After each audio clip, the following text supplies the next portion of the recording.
안녕하세요. 오늘 대한민국 경제는 어떻게 움직이고 있을까요? 대한민국 경제 흐름을 짚어보고요. 그리고 현 시점 내 투자금은 어디로 가면 좋을지 좀 자세하고 깊게 들여다보는 시간 준비했습니다. 오늘 대한민국 경제 5대경. 자, 오늘 전문가 두 분과 함께 하는데요. 각자 좀 이제 소개부터 부탁드릴까요? 네, 예. 반갑습니다. 저는 이자용이라고 하고요. 증권사에서 M&A 등 IB 업무를 담당해 왔습니다. 그리고 지금은 의결권 전문회사인 프록시링크라는 회사의 대표로 있고요. 현재 콜마 B&H 의결권 자문 및 대행을 맡고 있습니다. 반갑습니다. 네. 증권사에서 경제연구원으로 일하고 있는 이종원 애널리스트고요. 오늘 5대경, 오늘 대한민국의 경제는 첫 번째 촬영입니다. 처음에 섭외를 받을 때 그냥 하겠다.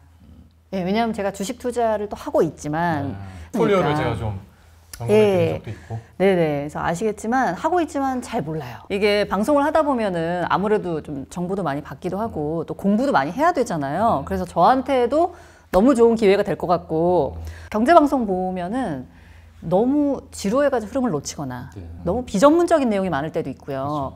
그리고 어쩔 때는 어려워가지고 못 따라갈 때도 있거든요. 저 같은 많은 분들이 좀 쉽고 재밌게 봤으면 좋겠어가지고 그래서 네, 시작하게 됐습니다. 네, 그래서 두 분의 오늘 적극적인 많은 도움이 필요합니다. 오늘 저희가 이 자리에 모인 것은 콜마 B&H에 대한 이야기를 하기 위해서입니다. 콜마 B&H라는 회사는 건강기능식품 그리고 화장품의 어떤 핵심 소재, 연구개발을 좀 전문적으로 하는 기업이고 ODM, OEM 방식으로 납품을 해서 시장의 어떤 트렌드 파악이라든가 뭐 제품, 기획, 이런 개발 생산 이런 부분에서 좀 강점을 갖고 있는 업체라고 보시면 될 것 같아요. 일단은 본격적인 이야기 나누기 전에 콜마 B&H 어떤 회사인지 우리 이 대표님께서 좀 소개를 해주실까요? 예, 콜마 B&H는 기본적으로 R&D 전문 기업이죠. 최근에는 여러 가지 글로벌화 또는 이제 새로운 생산 시설인 세종 상공장 설립을 해서 여러 가지 이제 변화를 꾀하고 있는 기업입니다. 다만 2020년대 한때 주가가 한 7만 원이 넘었었거든요. 근데 현재는 한 16,000원 정도에서 거래되고 있기 때문에 많은 주주분들이 상당히 조금 좀 어려운 상황에 처해 있다. 자, 저희가 앞서 말씀드린 것처럼 경영권 분쟁 관련해서 계속해서 이슈가 되어 있는데, 근데 이게 경영권 분쟁 자체가 또 투자자 입장에서는 약간의 이제 매수 찬스를 보는 경우가 있기 때문에 저도 이제 주가를 들어가서 보니까 조금 아래에서 반등을 했더라고요. 네네. 아마 그런 부분들은 이제 심리에 영향을 미쳤을 것 같고요. 기본적으로 소액주주분들이나 지금 이 시청자분들이 꼭 아셔야 되는 것이 있습니다. 그게 바로 M&A고 또 적대적이냐 아니냐 뭐 이 부분이 사실 시장에서는 상당히 중요하고 적대적 M&A라는 것의 이제 사전적 의미는 기업 소유 지분의 인수 합병 가운데서 기존 대주주의 협의 없이 이루어지는 기업 지배권 탈취라고 이제 정의되어 있고요. 이런 부분에 대주주는 뭐 지금 현 경영진으로 해석된다고 보고 있는 상황입니다. 콜마그룹은 특수성이 있는 게 애터미 회원들이 주주인 경우가 상당히 많아요. 그러니까 그분들은 상당히 중장기적으로 주식을 바라보고 보유하고 계신 분들이고 그분들의 시각과 단기적으로 이번 이슈, 지분 경쟁이 있지 않을까 해서 들어오신 주주분들도 분명히 있습니다. 일단 단기적인 입장에서는 당연히 주가를 누가 부양할 수 있느냐가 가장 중요한 이슈가 될 거고요. 중장기적인 입장에서는 아무래도 지금까지 이어져 왔던 경영 환경 또는 전략이 불확실성을 증대시키는 쪽으로 가는 거는 기피하지 않겠는가 이런 결정이 됩니다. 근데 아무리 단기 투자자라도 지금 보시면 메이저 지분이 너무 명확합니다. 지금 홀딩스가 가지고 있는 지분이 43%가 넘기 때문에 지분 경쟁 가능성이 있지는 않죠. 기관 투자자들의 입장은 아주 명확합니다. 자산운용사들이 대부분은 스튜어드십 코드라는 데 가입이 돼 있죠. 본인들이 의사결정을 함에 있어서 주주들의 입장에 반해서 하면 안 된다는 거예요. 이거를 이제 제정을 해가지고 가이드라인이 정해져 있습니다. 이사회의 4분의 3 이상 불참한 경우, 여러 회사의 이사를 겸임하고 있는 경우에는 반대한다라는 게 명확히 나와 있습니다. 그래서 과거에도 국민연금에서 이러한 이유로 인해서 이사 선임 안건에 반대를 던졌던 경험이 있고, 윤상현 부회장 같은 경우에는 지금 현재 많은 계열사들로부터 2024년 기준 43억 원의 임금을 수령한 바가 있거든요. 그렇다 보니까 많은 기업의 이사로서 등재가 되어 있고 또 많은 수준의 지금 임금을 받고 있는 그런 상황이다 보니까 국민연금을 비롯한 기관 투자자들이 거기에 대해서 동의하기는 사실 쉽지 않은 부분이고, 또 한 분이 있는데 이승화 후보자 같은 경우에는 M&A 전략 전문가죠. 그러다 보니까 본업과는 다소 좀 떨어진 이사 후보자라는 거가 사실 이자 선임에 관련된 기관 투자자들의 반대 의견을 할 수 있는 주요 요인이고, 네덜란드 회사의 큰 CJ 제일제당이 인수를 했을 때 1,000억 원에 달하는 즉 영업 손실과 관련된 책임을 지고 이제 불명예 퇴직을 한 상황이기 때문에 기관 투자자들이 사실 이 두 후보자의 선임에 찬성할 가능성 제가 보기에는 별로 없다 이렇게 보고 있고요. 일반적인 주주들 입장에서 보면 상당히 혼란스러운 부분이고, 아까 말씀드렸지만 M&A라는 것의 이제 핵심이 기업 지배권의 탈취이기 때문에 이 부분은 기업의 경영 환경에 상당한 불확실성을 초래할 수 있죠. 그러다 보면 소액주주들 그리고 기관 투자자들한테 혼란을 야기할 수 있다. 그런 만큼 기업의 불확실성은 결국에는 주식의 디스카운트 요인으로 작용할 수 있다. 지금 같은 경우에는 사실은 가족 간의 경영권 분쟁이 됐죠. 그러니까 서로 가족이면 더 긴밀하지 않겠어요? 충분히 협의할 수 있는데도 불구하고 일방적으로 주주총회를 통해 가지고 갑작스럽게 기타 주주들을 혼란스럽게 만드는 부분은 주주들에 대한 어떤 예의가 아니지 않나 이런 생각을 좀 가지고 있고요. 주주들 입장에서는 또 윤상현 부회장 측이 승기를 쥐는 것이 조금 더 안정적이지 않을까, 뭐 이런 이야기도 많이 하고 있습니다. 일단 이 회사 같은 경우에는 주가적인 측면에서 보면은 한때는 이제 코스닥 시총 2조 원을 넘었던, 어떻게 보면 대표적인 성장주로 많이 거론이 됐던 그런 기업이거든요. 네. 그래서 최근 몇 년 사이에 뭐 실적 부진, 코로나 이후에 그다음에 여러 가지 뭐 경영 내용을 안팎으로 겪으면서 시총 5천억 원 언더, 그래서 약간 침체기를 겪고 있는 상황입니다. 그래서 수익성 하락 추세를 이제 과연 반전시킬 수 있을 것인가, 네. 이 부분이 올해 이제 좀 가장 중요한 시험대가 될 만한 부분이라고 생각이 들고요. 최근에 이제 주가도 보면은 이 법적 지배구조 이슈를 꽤 민감하게 좀 반영을 하고 있는 상황이에요.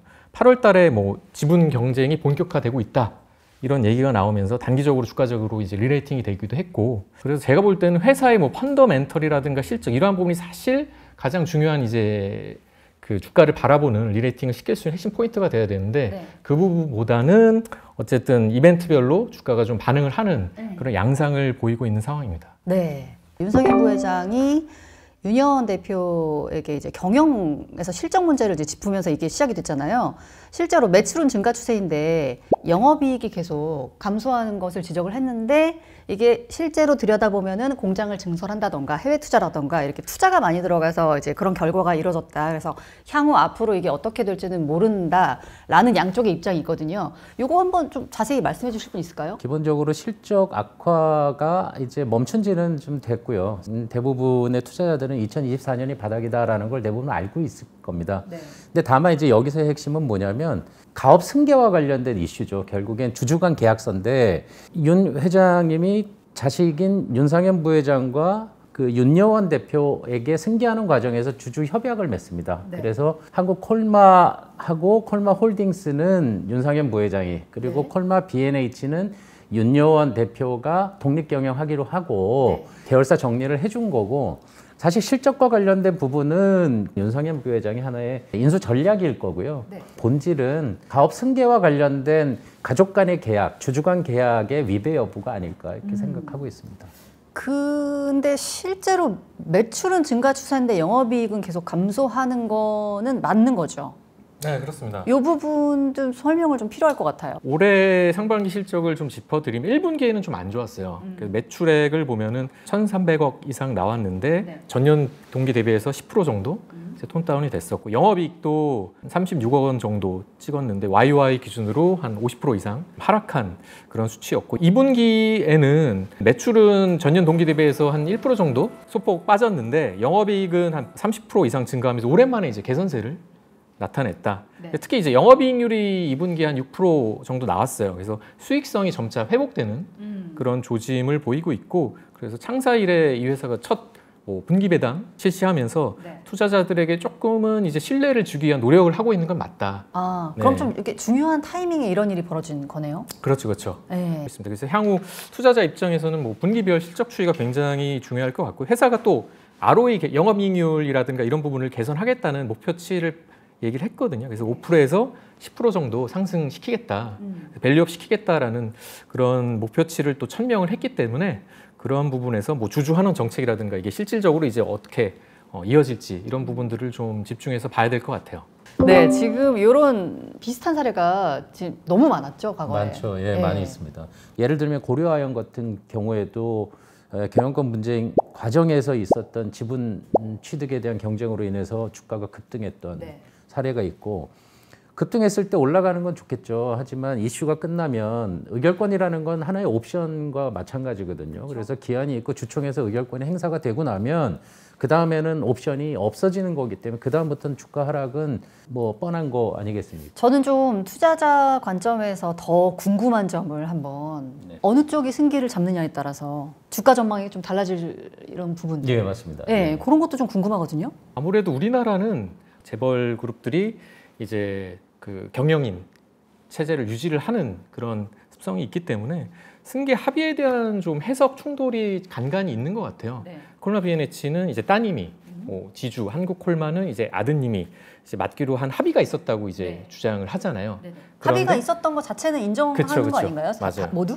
아드님 측은 이거는 이 증여는 조건이 없는 증여였다라고 말씀을 하시는 거고. 근데 윤동원 회장 측은 이거는 부담부 중이었다. 그쵸, 그쵸. 라는 걸 주장하고 계신 거죠. 그래서 아드님은 사실 콜마 비엔에치는 실적 문제가 있기 때문에 그래서 이사회에 들어가서 경영 개선을 해야 된다. 아드님이 이제 사내이사 선임을 밀면서 사실 따님이 맡아온 콜마 비엔에치의 어떤 경영권에 직접 개입을 할 수 있는 요소가 이제 부각이 되는 거죠. 네. 그래서 아버님께서도 그럼 콜마홀딩스 지분을 돌려다오. 이게 사실 이렇게 나오면 네. 나도 용인할 수 그러니까- 없다. 지금 콜마 B&H는 본격적으로 공장도 설립하고 해외 투자를 증가하면서 이제 올라가야 되는 타이밍이잖아요. 근데 지금 그런 맥락에서는 이 경영권 분쟁이 이슈가 좀 큰 리스크 아닌가요? 그렇죠. 아무래도 불확실성을 사실 되게 싫어하거든요. 네. 리스크가 해소가 되고 나서 거기에 실적이 받쳐줘야지 주가가 이제 완만하게 실적 추이와 같이 이제 우상향하는 흐름이 나올 수 있는 건데 지금은 이도저도 아닌 상황이잖아요. 그리고 이런 법적 분쟁이라는 게 제가 뭐 법률 전문가는 아니지만 뭐 단발적인 리스크가 아니라 뭐 계속해서 좀 끌려갈 수도 있는 그러한 부분에서 본다면은 중장기적인 관점에서는 주가적인 측면에서 좀 프리미엄을 얹어주기는 좀 쉽지 않을 수도 있다. 네. 그런데 이제 또 다른 측면에서는 윤상현 부회장이 좀 경영권 쪽으로 이사 선임이 되고 이제 이쪽으로 기울게 된다면은 경영이 안정적으로 이루어지면서 조금 더 회사에 긍정적인 영향을 미치지 않을까 이렇게도 많이 바라보고 있거든요. 변화에 대한 기대감, 거기에 이제 프리미엄이 좀 붙을 수 있거든요. 근데 반대로 분쟁이 장기화된다고 했을 때는 의사 결정의 어떤 지연이라든가 법리적인 부분에서 또 비용 증가가 될 수도 있기 때문에 이러한 부분이 디스카운트 요인이 될 수 있는 거죠. 사실은 주주 입장에서는 명확하죠. 누가 됐을 때 주가가 오를 거냐죠. 근데 기본적으로 단기적으로 봤을 때 저는 개인적인 의견으로는 이사회가 지금 2명이 들어오게 되면 한쪽으로 완전히 쏠리게 되죠. 그렇게 되면 경영은 이제 윤상현 부회장 쪽으로 가는 거고요. 이런 불확실성이 키워질 가능성이 상당히 높고 그 과정에서 사실은 회사의 전체적인 전략이나 이런 부분들이 좀 무너지지 않을까 이런 생각이 좀 들고요. 부분이 상당히 복잡하긴 한데 주주 입장에서 솔직히 이제 가슴에 손을 얹고 판단해 보면 사실은 재벌들 간의 어떤 이런 경영적 분쟁이요. 회사를 정상화시키고 또 개선시킨다는 거가 정말 실질적인 목적인 경우는 제 경험에는 못 봤습니다. 개인 간의 어떤 재벌 안에서의 경영권 분쟁은 그 안에 지배구조와 관련된 부분이 크기 때문에 어찌됐든 이런 부분은 빨리 마무리되는 게 사실 주주들 입장에서 좋다. 자, 그리고 최근에 주주 친화 정책에 대한 이슈가 점점 높아지고 있습니다. 분쟁이 발생하고 나서 뭐 공시가 지연되거나 신속하지 않다라는 비판이 많았다고 해요. 일단 회사에서 좀 노력을 많이 하는 것 같아요. 창사 이후에 처음으로 중간 배당을 실시하겠다라고 이제 공시를 했고 앞으로 이익의 3분의 1 이상을 배당으로 환원을 하겠다라는 얘기를 하셨고 그래서 회사가 지속적으로 이제 자사주 매입이라든가 또 소각이라든가 이런 방안을 고려 중이라는 또 언급도 있었기 때문에 이런 부분에서는 좀 긍정적이라고 보고요. 중간 배당을 했다는 거는 주주 환원 정책의 어떤 가시적인 어떤 시그널이기 때문에 중단기적인 측면에서는 긍정적인 부분이다. 네. 아니 근데 왜 이렇게 불성실 공시 문제가 계속 제기되는 건가요? 왜 제때제때 안 하나요? 그러니까 이런 부분들에 대해서 사실 비단 콜마홀딩스와 콜마 B&H만의 문제는 아닙니다. 네네. 그러니까 지속적으로 불성실 공시 횟수가 증가하고 있는 주요 원인은 기본적으로 두 가지입니다. 첫 번째는 제도가 공시제도가 너무 많이 바뀌어요. 그러니까 실질적으로 공시제도가 빈번하게 바뀌다 보면 그거를 쫓아가면서 공시하기가 상당히 힘든 경우가 있습니다. 또 하나는 대부분의 상장회사들, 특히 대기업이 아닌 다음에는 공시 담당자가 공시 담당 역할만 하고 있지 않아요. 다른 업무를 하면서 부수적으로 하는 경우가 상당히 많습니다. 네. 그러다 보니까 인력을, 리소스를 거기서 온전하게 담당이나 또는 담당팀에서 준비를 해야 함에도 불구하고 그런 부분이 있던 현실적인 한계가 있다. 이제 그 두 가지가 사실은 어떻게 보면은 불성실 공시의 고질적인 위반과 관련된 주요 원인이고, 이 부분은 거래소라든가 뭐 상장회사 협의회, 코스닥 협회가 다 인지하고 있는 내용이고요. 이런 부분들이 해소되기 위해서는 사실은 회사가 자체적으로 일단 리소스 투입을 더 완전하게 해야 되겠죠. 네네. 그와 동시에 사실은 정부, 그러니까 금융감독당국 입장에서도 사실 제도와 관련된 어떤 그 배포 또는 사전 교육 뭐 이런 부분들이 철저하게 진행되지 않으면 사실 이 부분은 지속적으로 반복될 수밖에 없다, 이렇게 보고 있습니다. 자, 메인 줄기로 한번 돌아와 보도록 하겠습니다. 이제 향후에 어떤 식으로 지배구조가 변화될지 그런 시나리오를 한번 얘기를 해보면 좋을 것 같거든요.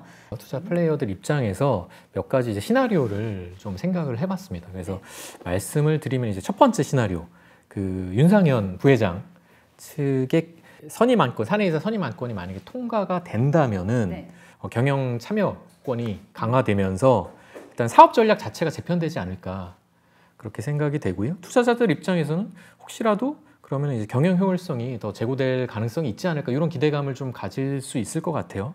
다만 리스크 요인은 그 따님이시죠, 윤여원 대표님께서 뭐 반발할 수 있고 또 추가적인 소송이 지속될 여지가 있기 때문에 가족 간의 분쟁이 이제 계속된다는 거는 뭐 기업적인 전략적인 차원에서의 어떤 에너지 소모 가능성이 있기 때문에 그런 부분에서 좋지 않을 것 같고요. 사내이사 선임까지는 무리가 없을 것이다라는 의견이 굉장히 많고요. 다만 대표 교체는 쉽지 않을 것이다. 근데 그렇지 않습니다. 이게 지금 대표이사는 사실은 주주총회를 통해 가지고 해임시키거나 하는 게 아니고요. 이사회에서 과반이 반대를 해서 해임시킬 수 있습니다. 그러니까 이사회를 장악하게 되면 당연히 대표이사 변경이 일어나는 거고, 궁극적으로는 이게 장기화될 수 있다.